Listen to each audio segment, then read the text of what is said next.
If you had to cancel a trip and you haven't rebooked yet, time is quickly running out for some. You know those fees that airlines have been waiving. If you don't use them, you will lose them.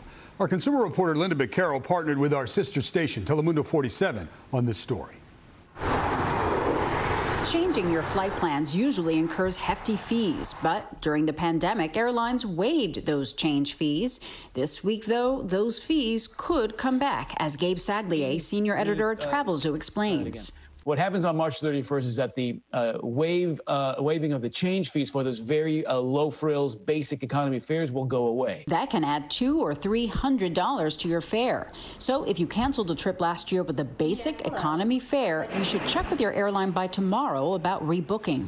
If you purchase it after March 31st and you change your mind after that 24-hour window, then you'll be dinged, in some cases with fees that could well surpass what you paid for that fare in the first place. But many travelers still have another year to redeem those airline vouchers, and consumers are taking to the skies again. The TSA says it screened more than 1 million passengers every day for nearly 3 weeks straight, the first time that's happened in more than a year. Marcela Hernandez Alfaro is among them, as she told our Telemundo 47 consumer reporter Liz Gonzalez. She says she feels comfortable traveling now, especially because her father died in the middle of the pandemic back home in Colombia, and her mother there is ill. Fares are starting to reflect that increase in demand.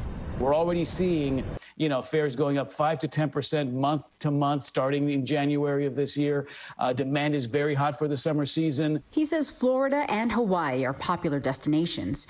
Cruise lines are still under a no-sail order from U.S. ports until November 1st, but they are cruising out of the Caribbean and in Europe. So the cruise industry, I'd say, is one of those sectors in the industry that will probably take a little bit longer to rebound. And we're forecasting 2024 as a year when we might see some of these pre-COVID levels return to cruising numbers. As for change fees on other airfares, Travelzoo predicts that because airlines are still only at about 50 to 60% of pre-COVID capacity, it's unlikely that these fees will come back for at least several more months. Lynda Baquero, News 4, New York. And that's going to do it for us this afternoon. News 4 at 5 begins right now.